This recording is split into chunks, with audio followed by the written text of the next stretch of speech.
The following broadcast is a Nighthawk Network presentation.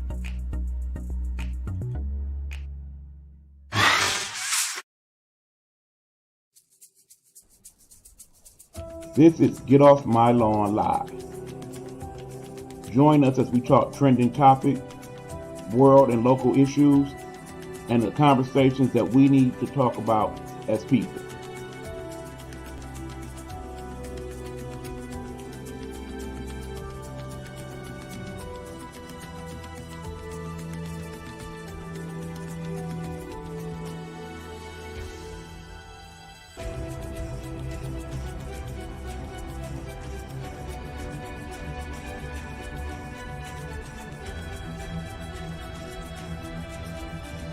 Get Off My Lawn Live is a Nighthawk Network presentation.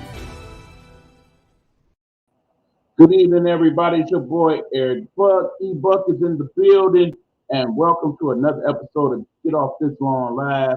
I'm here tonight coming to you live and direct from Detroit, as always, to talk about, among other things, the things we need to talk about as people. We got a couple subjects I want to discuss this evening, but before we do that, I want to give a special shout-out to the people of the Partying app. We are now simulcasting this show not only on Facebook and YouTube, but we'll be doing it on the Partying app as well. Special shout out to my good friend, my sister, Natural Woman, who is actually co-hosting the show on Partying due to the audio aspect of it. We need somebody else in the room to address things at times when I'm unable to, because I'm trying to pay attention to everything. So that's how we set up. So you notice we kind of got a slanted viewpoint. That's part of why. So I have the ability to look at all my different screen options I got going on here. I got y'all on Facebook. I got y'all over here on Partying, and I got y'all over here on the screen for YouTube. So we are all set here. Hopefully you're having a good week so far. Mine's okay for the most part. I appreciate people checking in. There's been a couple people that checked in on me the last couple of days. Thank you for that. I'm doing fine. I'm just working. You know how it goes.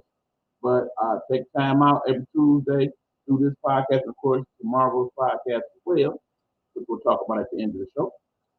But in the meanwhile, after we do this small commercial break from people from the Nighthawk Network, we're going to get straight into it.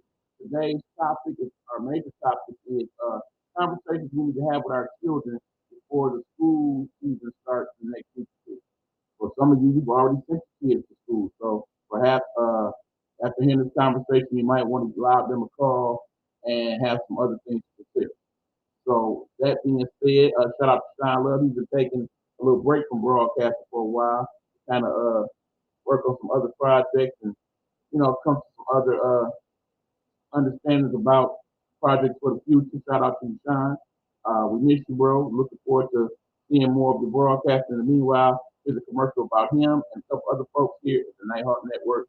When we return, Get Off This Lawn Live. Let's go. Nighthawk Network presents Pastor Sean Love. Pastor Sean Love, devoted father and husband, a residing pastor at the River Ridge Bible Assembly in River Ridge, Michigan. Join him as he gives us messages from God's Word, Bible study, and encouragement. You can find him on YouTube under Sean Love.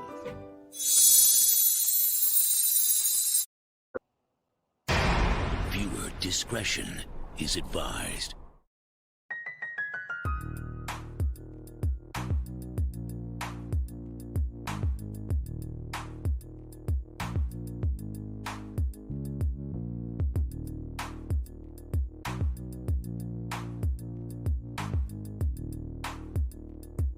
Behind the Blue Curtain, Saturdays at 11 a.m. Eastern. Unscripted talk on police reform and race relations. And now, Behind the Blue Curtain's law enforcement liaison, retired 32-year Chicago police veteran, homicide detective, former commander, sergeant, grant writer, lecturer, and adjunct professor, Joseph J. Mosley. Behind the Blue Curtain.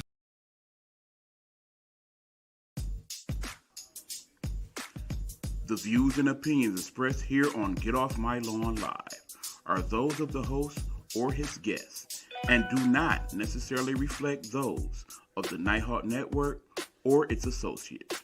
Viewer and listening discretion is advised.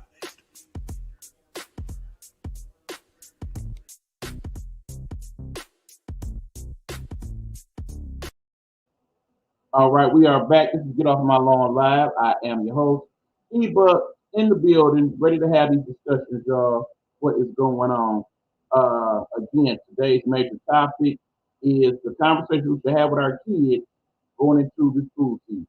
Now, as you know, we have been through some troubled times in our schooling these last 2 years. Of course, most of that caused by the pandemic. And now that this should be the first full school year where the pandemic is not really a major issue, we now have the opportunity to get a little bit more settled, have our kids kind of go back to some sense of normalcy.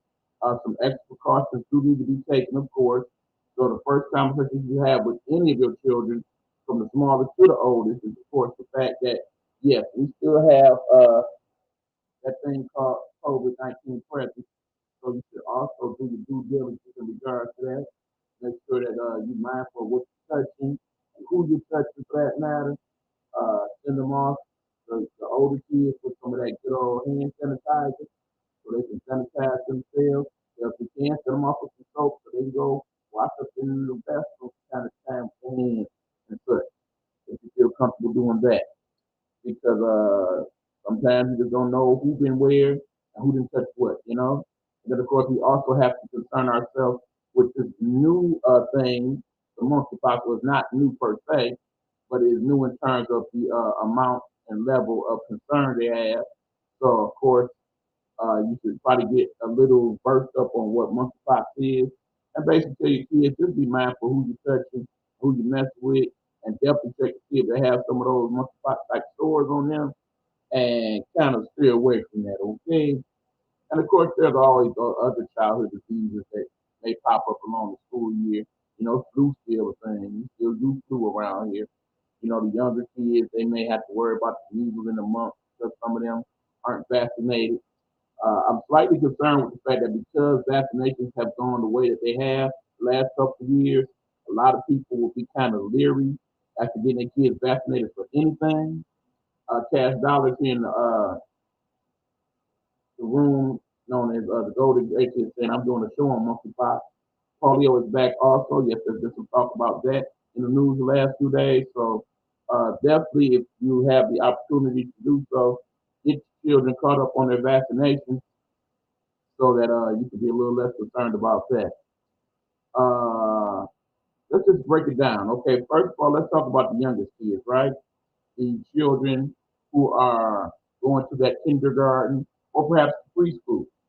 Now, keep in mind, because those particular age children are not always fully capable of expressing themselves in the way that needs to be done in the event that certain things happen, the best thing to do is try to sit them down and explain to them fully some of the major do's and don'ts that should take place. Obviously, you should teach your child that these are your hands. Keep them to yourself.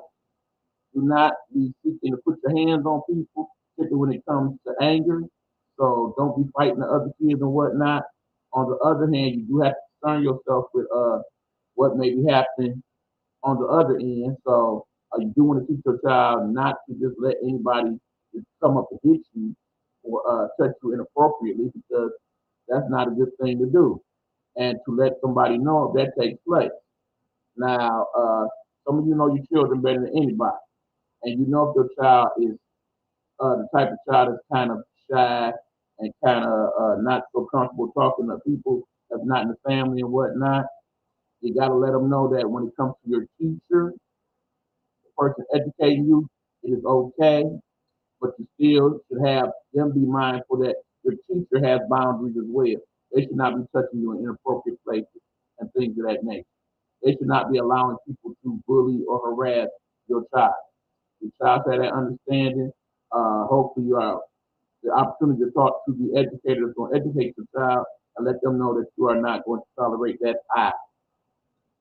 Other things you should be concerned with is that your child is there doing what they're supposed to be doing, which is learning. So I myself would want for my youngest children, and particularly, a daily report of what went on in class. In other words, I say take the time out. Usually you'll do that right when they get in the car that day and be like, okay, what happened in school today? What did you learn? Did something bad happen? Is there something you need to tell? Do you have any concerns? Because those are the conversations that are very key, particularly early on in the school semester, for you to start understanding what your child has going on. We got a comment here in the room. Hugh checking in, also known as my partner in crime sports guru. What's going on, Hugh? Hugh says it's hard to be a kid that's going to school these days. With COVID and monkeypox in effect, I wouldn't want my child to be in school and would consider homeschooling my children. And yet, when we come to that conversation, even if it's early on, keep in mind, it is rather difficult, at least based on my experience and talking to other parents, to deal with the homeschooling from an early child development sense. In other words, when they set up the schools for the young people, the elementary and the kindergarten kids, I don't feel like you really get out of that what you can, because they are very young and it's hard for them to comprehend in terms of the computer. Oftentimes, especially if we're dealing with preschoolers, they can't read yet, they don't recognize numbers or letters. So trying to use the computer is basically saying, yeah, we going to school today. So unless you have the full opportunity to sit down with them and verbatim do it, I may not necessarily suggest that for our youngest children, which we're talking about right now. Now, once we get into elementary school and we got a year or two in, it's a viable option. But I think it'd be very difficult for most parents to deal with homeschooling their elementary, kindergarten, or preschool child in that way. But I do understand what you're saying with that here. Um, Other things to consider is that you should teach your child early on to be aware of their surroundings. Not so much so that they have their head on a swivel all the time. Uh-oh. Your voice is coming across choppy, E-Buck. I'm sorry to hear that. Hopefully that will clear up. That might be an internet issue. Let me quickly check my sound setting here. That's one, two, three. All right. But yeah, we are good here in the studio. Perhaps it is like I said, we have internet issues from time to time, unfortunately. So hopefully that does correct itself. But in the meanwhile, good people, I do want you to know that it's never too early now to make your child aware that some people don't mean be good over here. Says natural in the party room. Glad to hear that. Not too early in life to let the kid know that some people do not mean you well, and you need to be aware of it. If anybody that is not one of your classmates or your educators is to engage you, that is something that you want somebody in charge to know right away. You should not be talking to anybody that's not class related at this point, because you don't know what their intentions are. And you definitely cannot go anywhere beyond the school. I definitely say that is very important. That thing happens every year, that a child or two wanders away from the school during school hours and nobody knows their whereabouts. You should know where your child is at every time, and the child should be able to contact somebody of note at any given time. So I would also suggest that if possible, not always the case with the youngest children, teach them their phone number, teach them their address, teach them who their mother and father is by government now ahead of time, in the event that they come up in a place where they ain't supposed to be, and somebody needs to identify them correctly in order to get them back, and let them know that there's certain people to discuss that with and certain people not to, in terms of your police and what have you. So there's that discussion. When we get to elementary school, we can then start to ramp things up a bit, because I'm assuming for most kids, once they get, let's say about first or second grade, they know enough to know certain things. So the one thing I would want to know from my child is like, look, if early on in this class you are not understanding fully what the teacher's talking about, speak up, Kids are very hurtful in this regard in school, and that has not changed. Some kids do not like kids that always have to ask a whole bunch of questions. That kid is seen to be the dumb dumb, and that's not the way you should look at that. Some people process information differently. If your child is one of them, that is something that they need to recognize, and more importantly, they need to have it recognized. So that if it is a case where the kid is not uh, catching up with the rest of the class in terms of what they're learning, that can be identified early on in the semester, and some special help to be given if necessary. So they should not feel ashamed to do that. It should not be a situation where we wait till that first report card marking and the kid is failing, and then when we finally get the information from that child, that's when he's saying, "Oh, yeah, it's because I didn't understand, or because I couldn't see, or whatnot." Definitely something to ask your child: are you having any issues with any of your factory senses? In other words, are you in school? Do you have trouble hearing? Do you have trouble seeing the board? Do you have trouble with your listening to where you can't stay focused? Is there certain things clicking in your mind that make it difficult to understand what's being said to you? These are the things that you need to know early on, as in right now, if necessary, so that that may explain why that first couple of years of school didn't go quite so well, and now you finally learn it. Problem is, mommy, when I see the words, they look different than everybody else say they is when we talk about it. So you learn if your child is dyslexic or perhaps has autism or a variety of other learning disabilities. It does not make that child any less. And please let that child know that. Let them know that just because you're having trouble learning the same way as the other kids, there is nothing wrong with you. You just do things a little differently and have to be taught differently. As we're looking here on the partying app, we got some gifts going on. Like I said, I will be doing some gifting on my own once we get off of here, y'all. So keep that in mind. Does your teacher speak clearly? That's another very good point that Cash Dollars brings up.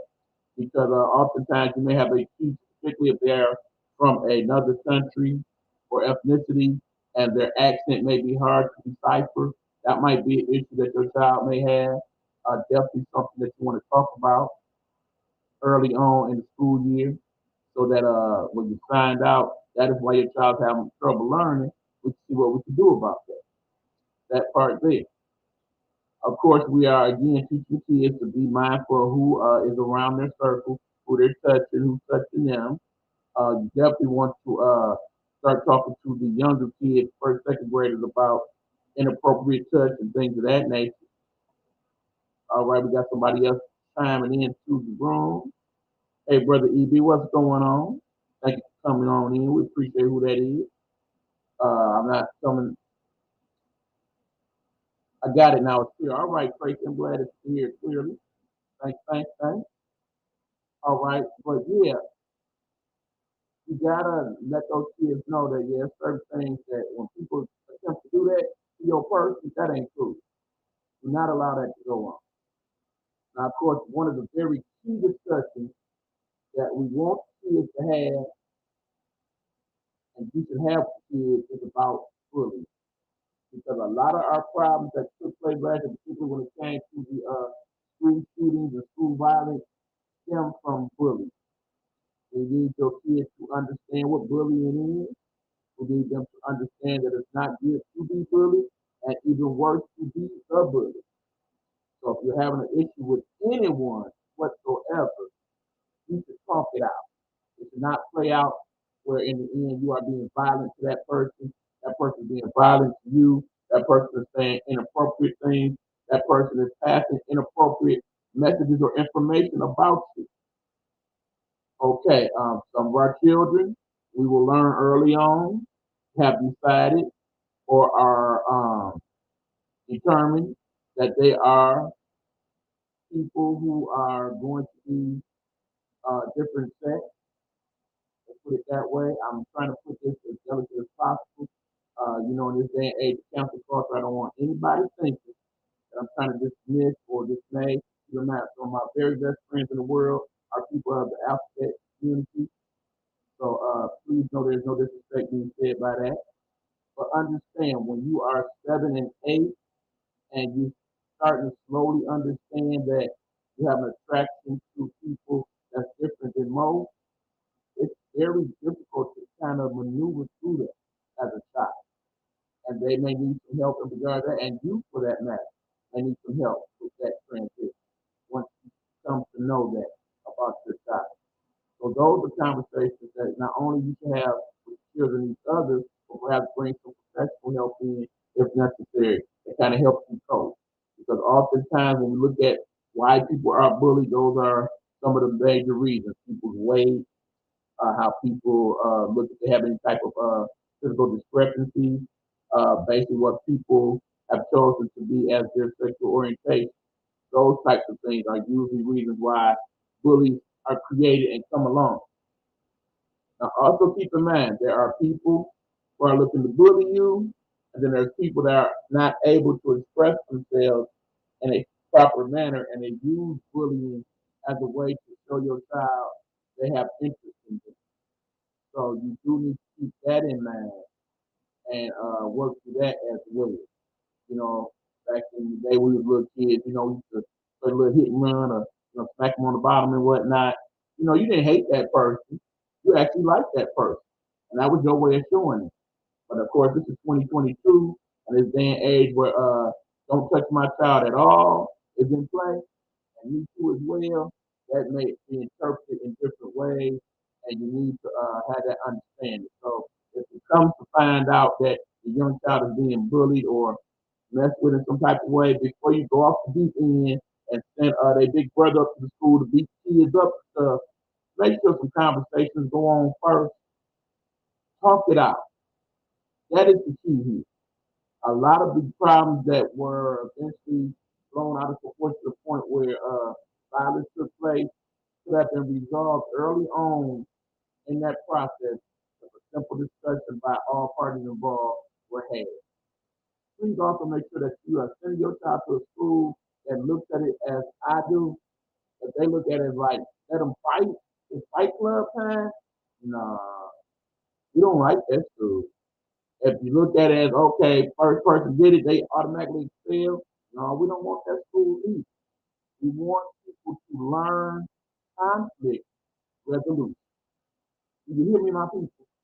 Conflict resolution. Because that is something they will need for their entire lives, not just during school, not just after school. That is a lifelong skill that we all need to learn. I think a lot of today's adult violence is because we did not properly teach our children conflict resolution. And for that matter, some of us, did not learn proper conflict resolution and anger management and such. So you have these discussions. Also, again, remember, you know your child better than anybody. If your child has an anger issue, your child has any type of thing that can be viewed as a mental problem in terms of get along, that type of stuff. That's something you not only want to address with that child, but with that child's teacher. Like, look, sometimes my kids get upset when they get frustrated and whatnot. If that goes on, let me know and we'll deal with it in house. Because in the end, from now on, in any school in this country, if somebody tell you your child needs to have a mental evaluation, I sincerely hope there is no longer any policy in any school in America that allows that child to just go back to class when you have clearly identified that and now need that child to go get help immediately, as in that day, ahora. So you see that thing, that means right freaking now. No more letting that child go back to class. That should not happen ever, ever, ever again. Any school, from Hawaii to the Bay to Massachusetts, period. Let us all learn that. So that is what I say in regards to younger kids. Now, when we get to middle school and high school, we got a couple extra things throwing it. Like I said, we are all at that point in our double digits, between 10 and 17, 18. Kids tend to add extra things to the mix. Okay, things you got to be mindful of. Nowadays, kids know about stuff that we as children did not know. By the time your child gets to sixth grade, they have probably access to a phone or the internet. They have learned many inappropriate things for school, perhaps. And when school is in session, sometimes they like to share.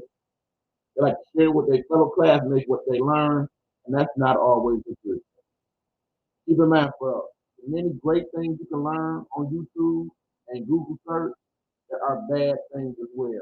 And you also have to be able to discriminate between quality information and false information. And at the age of 10 and 11, we are not always gifted the child to be able to do that on our own. That's just the truth of the matter. So we need to encourage our children in the middle school and the high school that if anything like that comes into play and you have questions, do not address those questions with your fellow classmates. Do not address those questions even with your teacher.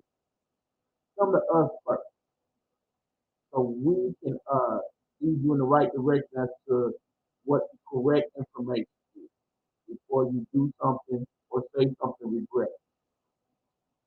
So there have been several kids who have been expelled from school just based on inappropriate conversation, not even any bullying or anything like that. It's because they brought up the wrong subject to the wrong person. Understand, kids are naturally curious. And one of the things they may be curious about is race, sexual orientation, basically where people come from, why certain people have certain skin diseases, why certain people have broken things, as opposed to making those assumptions or to do something where you try to ask that child about it and that child is uncomfortable with discussing it, and now that child feels like you're bullying them because you ask about their alopecia or you ask about the psoriasis or what have you, something they have no control over, or their Down syndrome or what have you. There is appropriate ways to have these discussions. There is appropriate ways to teach. Everybody that walks in that school building deserves the same amount of respect as everybody else. You should not treat them different on that level. Now, granted, because they do have different things about them, there are certain things you have to be mindful of. But in the same token, nobody should feel like when they walk in a school building that they are just the scum of the earth or some type of demon seed or anything like that. And those are definitely conversations you should have with those children, especially when you become a particular age. Um, this is optional in terms of conversation, but I kind of want to go there. You know, nowadays several schools have uniform policy. So usually when it comes to that, everybody got to wear the same thing. There is all the same stuff. It's not really a big issue. That's why many school systems have gone to that platform. But if you are in a school district where you're allowed to pick your clothes and wear what you wear, understand that some kids they like to judge you based upon your opinion. If something is that if you don't wear a certain type of clothing, a certain brand of clothing, you are seen as less than. If you don't have maybe that Nike, or you're not wearing Yeezy or Dolce Gabbana or any of those other brands, that something wrong with you. Particularly if you live in one of those school systems where your parents can afford things that perhaps your parents cannot. You should not feel uncomfortable going to school because you are dressed in clothes that cost less than your schoolmates. So that is something you talk to about with the child. Explain to them in some of these cases, no, mom and daddy cannot afford to buy you a Birkin bag and send you to high school. Birkin bags cost $6,000 to $7,000. And Lord forbid, you took said Birkin bag because you're trying to keep up with the Joneses, and you come home and tell mom and daddy, my Birkin is gone. They done stole my Birkin. They done stole your hard-earned money, and I don't know what happened. Now, y'all already know. In most cases, that's not going to end well with some of you parents. You know, stole my child's Birkin bag. Tomorrow I'm going up to school. It's going to be hell to pay. Let us try to avoid all that if we can, shall we? And the ideal world be nice to be like, okay, it's not spend more than this on your clothes as school kids or the team. It's part of enjoying the fruits of your labor. If your mother and father making a couple meals, they can afford to value those types of things, they should not be penalized for that. But in the same token, if the other kids can afford that type of stuff, your child should not be like, brokey, you ain't got no money. All those types of things should not be going on either, okay? So let's keep that in mind and talk about those things. Now, of course, the main couple things I want to talk about in terms of the older children, keep in mind, for many years, I was not an advocate of having your children have cell phones in school. I felt like it would be more distracting than anything for most, and probably still is. But of course, in light of the many events, particularly in the last 24 months, in regards to school shootings and bullying and such, I feel like it's almost mandatory now that you send your middle age or high school child, even your fourth or fifth grader maybe, with a cell phone to school. So they are able to contact you or the person that you trust in your absence immediately if something goes on in that school. It is imperative for them to have that now, I feel. I am no longer against it. I'm in fact very much in favor of it because I feel in this day and age of not knowing what to trust or who to trust, or if everybody's going to do their proper job in terms of food security, you need to have that backup plan in case things go awry. Now, I imagine many school systems will be teaching what to do in case of emergencies, mass shootings, or basically issues with the weather, what have you. I say you also should have your child have additional instruction so that in the event that happens, you're like, look, you are to call me immediately. You are to let me know your location in school. You are to ask someone to release you immediately, and I'm on my way, or whatever you need to have that child know, so that in case something jump off, y'all have a plan. Because that's the worst feeling for any parent, I'm sure, to know your child is currently in danger and you are not present and able to do something about it. Whenever we talk about the whole Uvalde, Texas situation, and we look at that one part video where several parents had to stand outside and wait for the police to enter the building properly, even though some of them are always in there. While they were outside, not able to do anything, it could be a parent that had a weapon at that moment and wanted to go in there and take care of it yourself. Uh, that's gonna be a lot of sleepless nights for those people. I don't want anybody else to live that nightmare at all. So definitely, we want to have that discussion at home. Of course, like I say, your high school kids, you want to, of course, talk to them and hopefully send them with information, quality information about the reproductive system. I do feel by the time you are in ninth grade, you should know the birds and the bees and what babies are.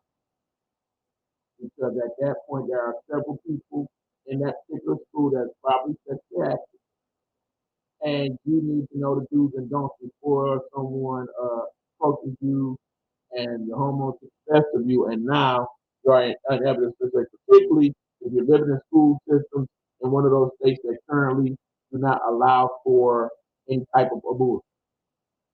Because at that point it's like, well, I understand he's 15, he's 14, but you know the law. It is what it is. Get ready, grandma. No, we don't want it. We want to avoid that. Okay. So if I honestly feel like even if that means you have to teach them about contraception and all of that before they go to that ninth grade or maybe in that eighth grade year. You gotta do what you gotta do. Do the thing. Cass out of saying, and after the talk with your parents, if you still don't know, ask the school nurse too.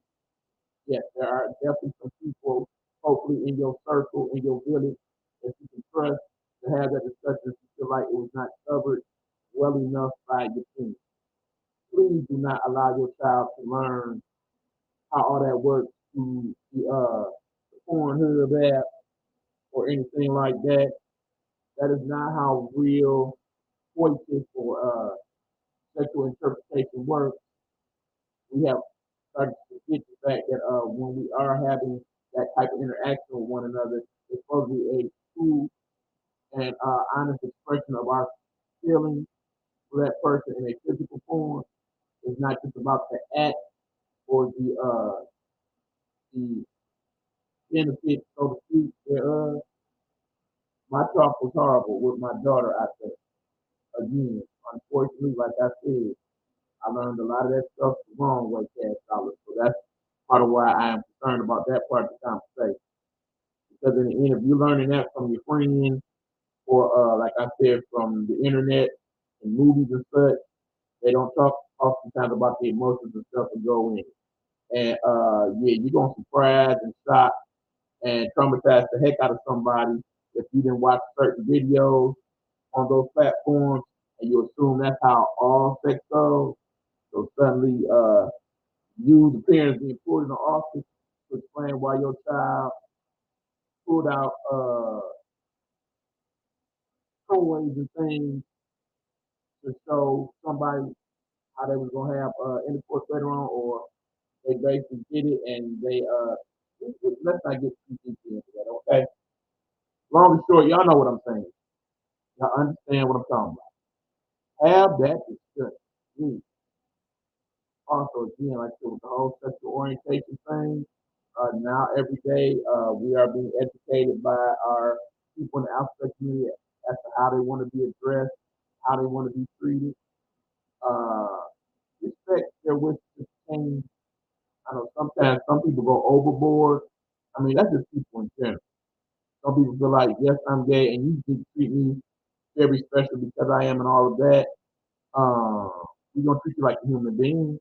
We're gonna treat you like someone that deserves to be treated well. But we shouldn't have to go through a whole bunch of extra hoops and hurdles just to make you feel comfortable. We just need to let you know that you matter. You are included in this school. You are a member, and we're gonna treat you as such. But that don't mean we're gonna make sure your books get carried, and we got to pay you extra or whatever crazy extra demands may come into play with that. That should not be going on. Okay. Other little things you might want to discuss. If your child is an athlete and they are going to different functions in different places, not only in the school district but across the country. Because some schools are blessed enough to have those types of programs. Have those discussions of how to properly deal with yourself when you are out of time. Be mindful of your surroundings and things of that nature. So, be careful how you're being addressed by your coaches and your fellow teammates. If you have a child that is basically one of the gifted children, please teach them that, yeah, remember, when school is over, the world is different than the world we have put you in. Honors classes cannot go the way of normal class. We're able to have discussions with those children that basic children with a normal learning capacity cannot fully understand. He was checking back in again. He was saying, we never had that problem in school. I know I went to a pretty bad middle school and high school. Those metal detectors can save many lives. It's way around it for sure. But it's really sad that most of these acts are not happening in the city. They're happening more in suburban locations. Absolutely. When we talk about the gun violence in particular. Don't just think because you are in a rich school district that everything is hunky dory. A lot of the stories that have been broadcast, particularly here in Michigan, have actually been in rural situations. Grosse Point Woods is said to be one of the better school districts, not only here in Michigan, but in the United States. But there have been many incidents of bullying, particularly of a racist and sex gender nature in that school system. Several kids have talked about being bullied in that way. So like I said, just because you got it like that don't mean you got it like that. Okay? And again, do your due diligence as a parent. Got a few extra days now before school starts, and we have learned during these conversations we have with kids that we are not getting what we need to be getting out of this educational thing. That's when you take the time to go seek out other possibilities. Whether it is homeschool learning, like you said earlier, or another school district that's more inclusive, or special specializes in the things that your child really wants to get into. That type of thing. What up, Big Easy? I'm sure that is Coach Z checking in. What's going on, Coach Z? Thanks for coming through. But yeah, you definitely want to have as many of these discussions. I say you should have them every year before school starts. Whether you choose to have them with each individual child or bring all your child in a group and have that kind of discussion. Please make sure you not only listen, but you hear what your child is saying. Remember, we have all been children at some point. Even if we were test tube babies, and then wake up one day and we was an adult. We went through the whole childhood process. We do know that kids have feelings too. Kids hurt, and all kids aren't dumb. All kids are not knowledgeable. Some kids are actually very brighter than their parents when it comes to certain things. So you might learn something from them along the way. So do take that time seriously when you have these discussions, okay? Of course, let me now address the biggest issue. Your child going to college. People really need to start having that discussion, okay? Because at this point, particularly if your child has been a sheltered child, has not really been out of your sight much over the years, this could be a very daunting task to become a college student. Many kids in that first year, they are excited but very concerned and afraid. Okay? I was one. On the one hand, I very much cannot wait to get up out this house. Ironic that I'm back here. But when it came to college, I was all ready to have the fun and the freedom, but did not really know what that freedom is. Okay? When your child is on a college campus and when most of them go away from school, but of course, you feel like if there's a better interest for your child to have them sit by the crib for a year or so and go to school there before they venture out. That's a conversation to have. But if they go away to school, let them know that yes, if something goes awry, feeling kind of homesick, leave your place. You get the phone call away. But when all is said and done, you are an adult now. You are a child, but you are an adult in the eyes of the world at large. Your actions are on you. So please be mindful of that. When you are a college student, whether you are 17 years old or 25 years old or when our older students, most colleges are meant to be dealt with the same. So you have the rights and privileges of anybody else that got that college ID, which you accept. Doesn't matter. If you are under the age of 21, you already know here in America there's a law that says you are not supposed to drink. You also know that as college students, some of us have been, that law gets broken pretty much day one for several folks. Uh, it'd be nice if you could enforce that fully on every college campus if you can. Too many pieces, too many loopholes, too many ways around it. This teach the child about alcohol. You ain't got necessarily do like they did on the Cosby Show at one of them type of scenarios. But you should teach the child the evils thereof, have them read up on it, what have you, tell them some of the bad stories if you need to. Of course, drugs is prevalent on college campuses.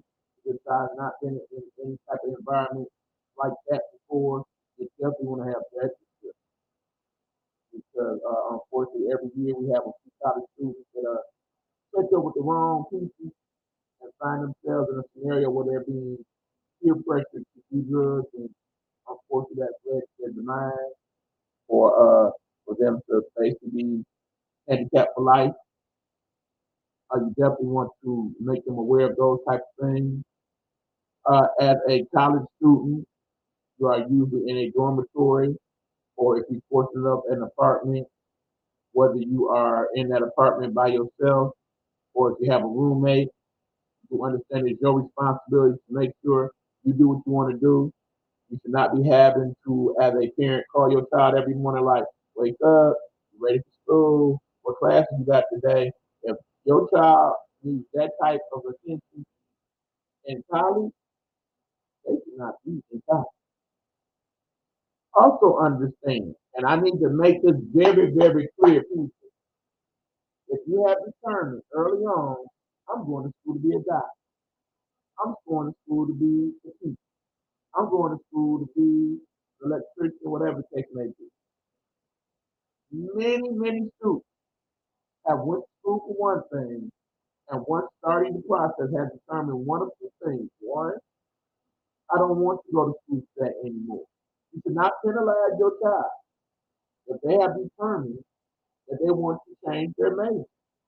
That is part of the college process. You are supposed to learn what you want to do with your life. That is part of the experience thereof. Shout out to the people joining the room here and partying. We see you, we see you. Thanks for coming through. But it is your responsibility as a student to determine if this is your best course of action. Because once you graduate, in the eyes of the world, you out there now. You're full of dog. It's time to get busy. And if you have determined early on, I'm not about to be no doctor. Or I'm not about to be no lawyer. That's something you need to understand and realize that it's okay to change up. Remember, the first 2 years of school, we usually are doing general education. So that if you need another year to figure it out in between when you started and when you get to your major class, take that time. So the biggest thing that several people learn about college, once they get there and start the process, I don't think that's easy. Your child may learn in that process early on, college is not for me. Don't penalize that person for that. People tend to just be like, okay, oh no, you know, flunk out of school, you try not to go to school, you a bum. I'm done with it. I'm done. Remember, people, for most of us in the room, a lot of these jobs that we currently have, they are not college related. In other words, you may have went to school for something, ended up in life doing something entirely different. Lord knows I have. That being said, I'm all right. I think I made out okay, and I actually graduated college. I know I was penalized by people for that later on in life. When you went to school for telecommunication and film, you should have did something along them lines, blah, blah, blah, blah, blah. And it looked like I wasn't ever going to do that. Well, lo and behold, look at this kid looking at the computer screen, reading these comments on his computer, entertaining the folks, broadcasting throughout the country and other parts of the world. Looks like to me I'm actually is doing what I was supposed to be doing with my degree. So nah. But all that being said, if I never did pick up a mic and do and podcast, I'm just proud of the fact that I was able to graduate at all. So that's an experience, particularly a person who is a person of color cannot always say about themselves. You know, there is a small percentage of us who are college graduates, particularly those of us who have a bachelor's, master's, or a doctorate degree. So be proud of that person, but also be just as proud of that person that goes to school and decides, you know, this ain't for me. And when that happens, guess what? That's when you and I have another conversation. Let's consider our other options then, son, daughter, because you gotta have a job.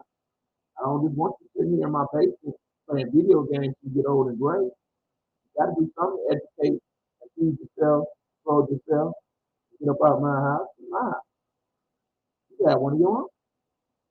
So keep in mind, in this day and age, 2022, there are many fine educational opportunities available. There are, of course, trade schools. If you live here in the city of Detroit, for example, the city of Detroit is definitely hiring. They are not only hiring, they are training, and they are paying you for said training. They need people to work at the parks and recreation. They need people to work in the city building. They need people to work at the water department. They need people that can learn electricity and things of that nature, HVAC.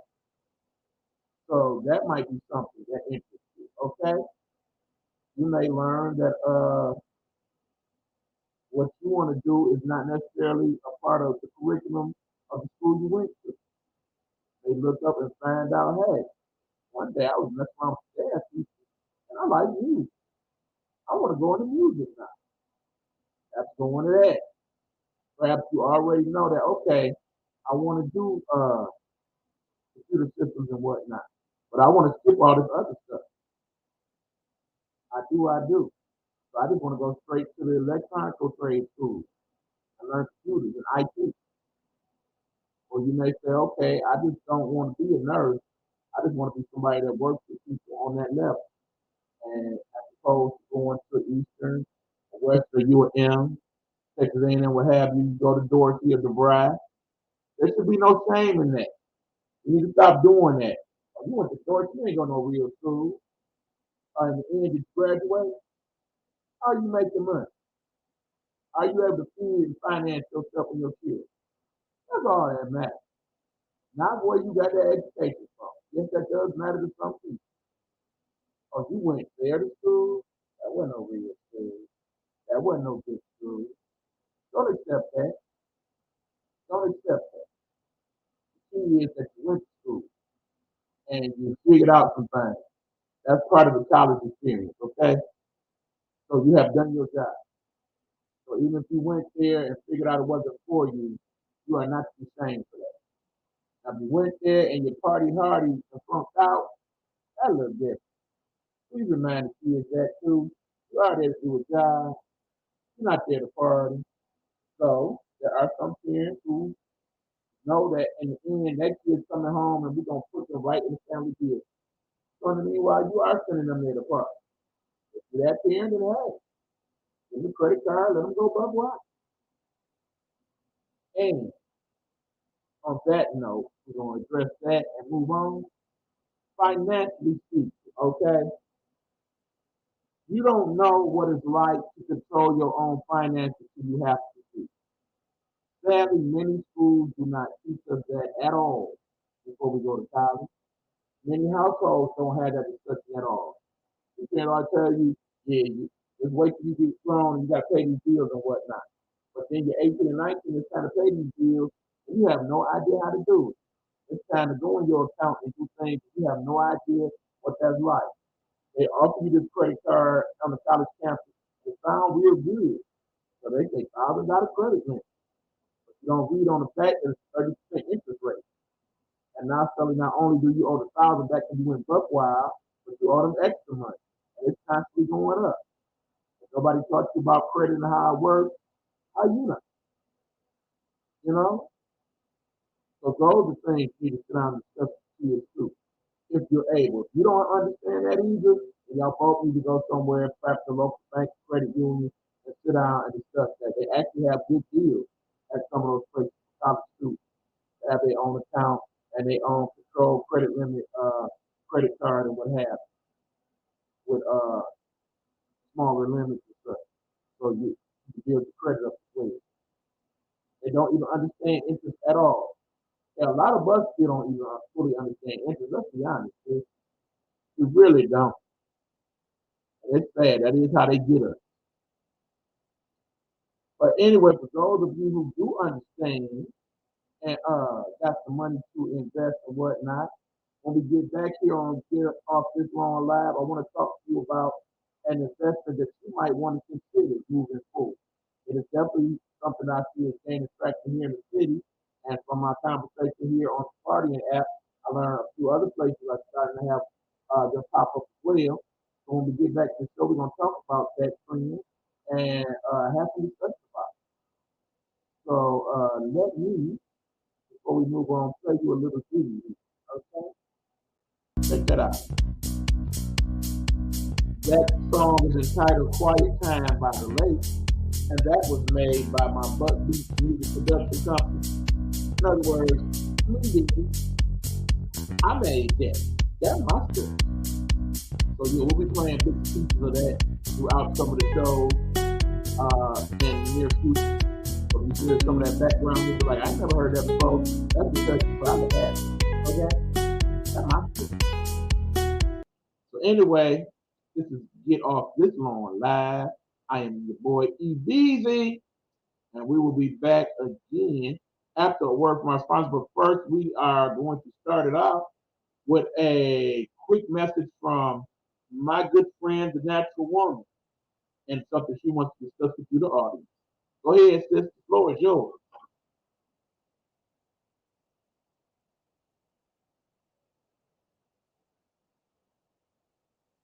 Natural, can you hear us?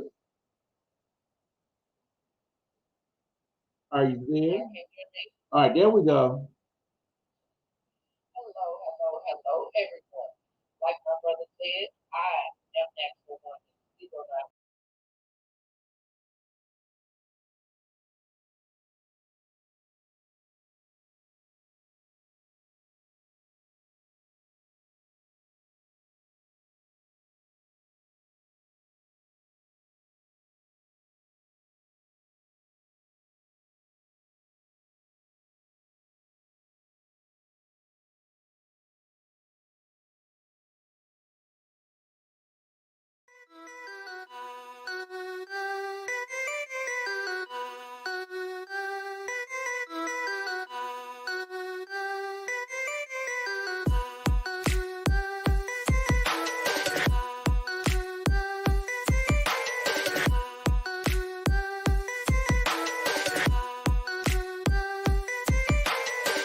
If it wasn't for your grace and mercy surrounding me, protecting me, where would I be? If it wasn't for your grace and mercy surrounding me, protecting me, where would I be? If it wasn't for your grace and mercy surrounding me, protecting me, where would I be?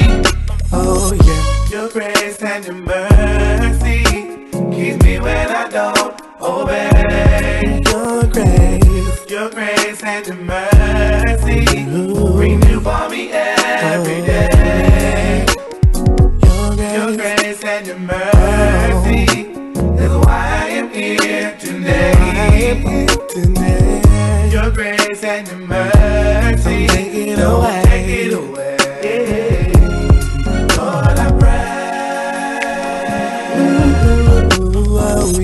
Your grace and your mercy keep me when I don't obey. I thank you, Lord, I thank you, Lord. Your grace and your mercy renew for me every day.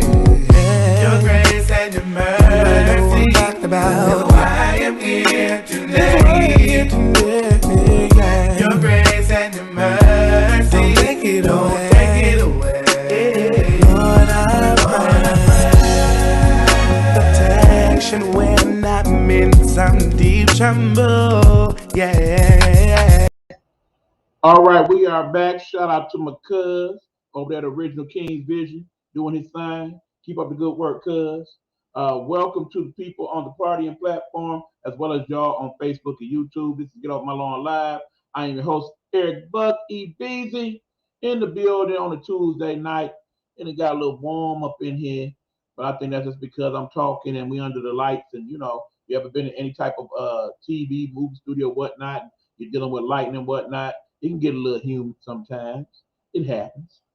But anyway, we are on to the next subject. Remember, this season I am working on my project that I'm calling About My Detroit project. where I'm going to highlight many things going on throughout the city, mostly good, some bad sometimes, but perhaps with some positive message beyond the fact.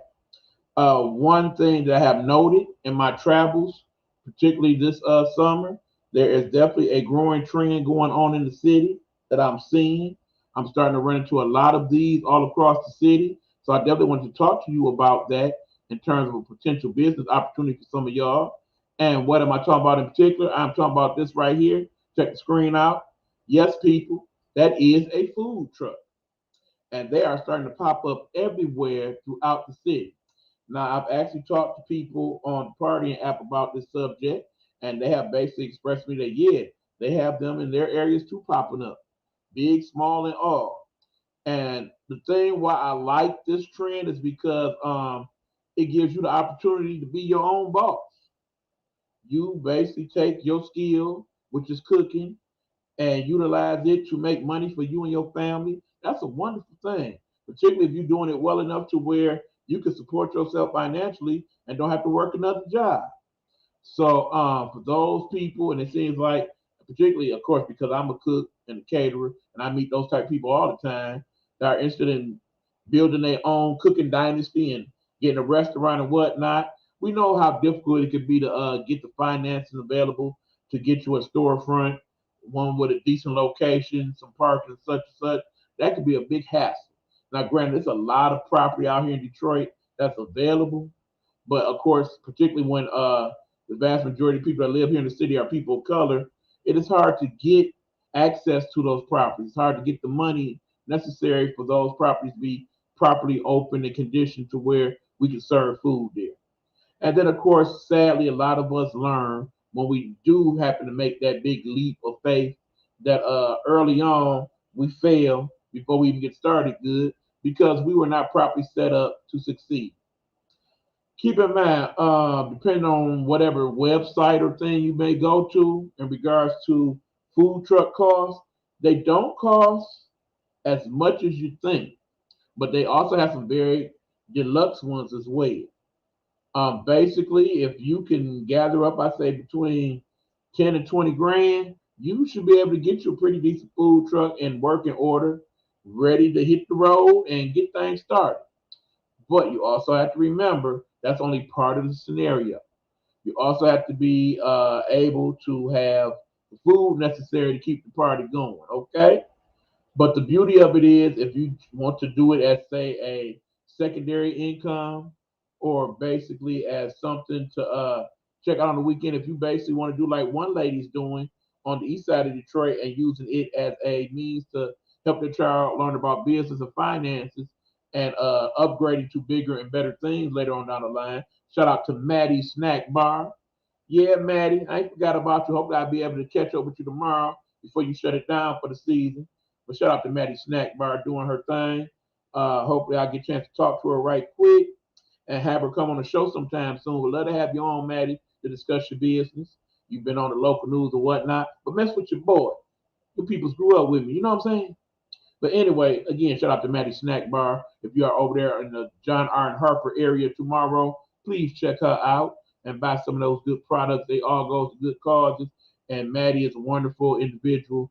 I like her as a person. She is becoming quite the young lady. Good job, you. And of course, good job to your mom, Maya, as well. Shout out to you also. But yeah, definitely. I do think food truck may be the wave of the future, particularly here in Detroit. Think about it. There is a lot of open area here. You starting to see a lot of these trucks pop up by gas stations and open lots where there are stores that are no longer open, but there's room to set up shop and plug in and go to work. Of course, you see a lot of them downtown and in the surrounding suburbs. There are a lot of events that they're doing now for food truck owners where you can all get together, do a little food truck rally and whatnot. Of course, our famous Belle Isle is being littered with a lot of those good food trucks. I remember the key though, the true key to having a successful business is having quality product. So if you are going to have a food truck, be sure that you are able to produce the good stuff. Okay. Worst thing you do is invest all your money or have somebody invest in you, get said food truck, and then the product you are serving is trash. Also remember that you are required as a food truck person serving food to the people to go under all the food guidelines that are available from the Detroit Department of Health. You can't just sell whatever you want like that. You have to follow all the proper protocols. You don't want to get nobody sick, you know. You don't want the food to go bad. You don't want to sell people product that's going to get you cussed out in the end. You want to sell them some good quality food. So you definitely want to make sure that you are able. You also don't want to just leap into the, oh yeah, food truck, going to get one now. Remember, just like people out there selling bad cars, there's people out there selling bad food trucks too. Make sure your food truck is fully operational. If you don't know what you need to know, get the education you need. There's actually a very good book that I found. It's literally called Food Truck for Dummies. You should be able to find it on Amazon or over there at Barnes and Noble where I found it. If you want to gain a basic understanding of what food truck consists of and is like and what you should be looking for, whether you're going to serve a hot product or a room temperature product or a cold product, you should know what type of truck you need for that. You should gain an understanding of what type of volume you're doing. You may also want to set it up to where you have a food truck and an auxiliary truck with extra product if you're doing that type of business. But I definitely think it is something that those of you who are looking to do restaurant type stuff to look into. There's one person I want to address. If you happen to watch the podcast today, one, I'm waiting for your podcast. You know I am, girl. I've been telling you about this one every time you bring it up. But two, I also hope you are able to get the funds available to do the food truck because I know not only you but members of your family, y'all put y'all foot in some stuff. Okay, I know y'all can throw that. Lord knows if I had the money to help you out, help me out for that matter, because you know I want one of my own too. That I would definitely help you out with it because I know you will be successful. As long as the haters ain't the haters, you know. There's that issue. But anyway, some of y'all might want to look into people of the city of Detroit and people here in the network and people on party. Food truck ownership. That might be your claim to fame. That might be your key to getting yourself to generational wealth. Because one food truck might lead to a few food trucks. Few food trucks may lead to a restaurant, and restaurant might lead to restaurant chain. I've seen it happen. It is that way. So yeah, definitely check it out and look into it. So that being said, y'all, that's all we got for this week's episode of Get Off This Long Live. Thank you for everybody that checked in. I definitely thank the people that came in through the comments to see what's good. Also want to thank the people that will check this out later on in the rebroadcast. Shout out to you guys. Shout out to my person that always comes through and always looks out for me. I don't deserve your role to stardom. I really don't. But I thank you for always being a part of the network and lending your support to that. We definitely got to do a better job of supporting you in the future. Me, myself, Hugh, and other people in the network who you already support greatly. We apologize for that. Pride checking into the building, Pride Hunter. What up, though, Pride? What's happening? That's my buddy Pride Hunter. You know, Pride, one of these days, bro. One of these days, we're going to have the discussion. Okay? But in the meanwhile, of course, tomorrow, we got the other podcast, my sports podcast, known as Game Time Audible, with my good partner in crime, the one and only sports guru, Hugh Lee, that dude right there. We, of course, will be talking the latest in baseball, headed toward the playoffs. We, of course, got to have some conversation about WNBA because, you know, I am definitely promoting women's sports here on this platform. Going to get into the sports news of the day that, of course, we'll talk about also on the EB Morning Show on the partying platform. The announcement today that Serena's pretty much ready to hang it up. She is ready to transition into the next part of her life and put tennis aside. So we definitely got to talk about that. You know that is one of my favorite athletes of all time, Miss Serena Williams. They're my baby right there. She is 49. She says, yeah, it's about time to start winding it down. Fortunately, she is going to be playing in the U.S. Open, so we will be seeing her for one more time. And of course, that would be the ideal ending to have her finish on that note and win the championship, which of course would tie her with Miss Moody for the most women's titles and Grand Slams of all time with 24. Number she's been chasing for a few years now. But anyway, we're going to talk about all that and more. Again, that's Game Time Audible. That will be at 8 p.m. Eastern Standard Time tomorrow evening, 8 p.m. EST. So be looking forward to that. And again, we will try to simulcast that here on the Party platform as well, time and person permitting. But at any rate, for those of you on the Party platform, hold on. We're going to be right with y'all. But for everybody else in the room, time to let y'all go.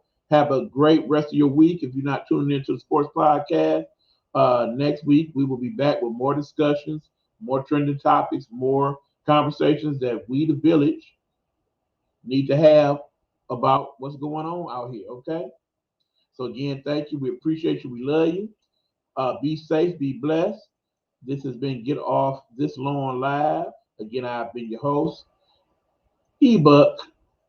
I want to play one more of my little beats right quick before I head out. You see, I just did the Wakanda symbol. If you've been watching the video version, I got a little Wakanda mix I made the other day. Check it out.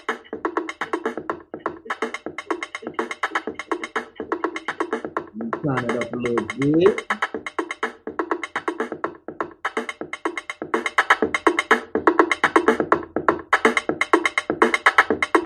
I like that. I like that.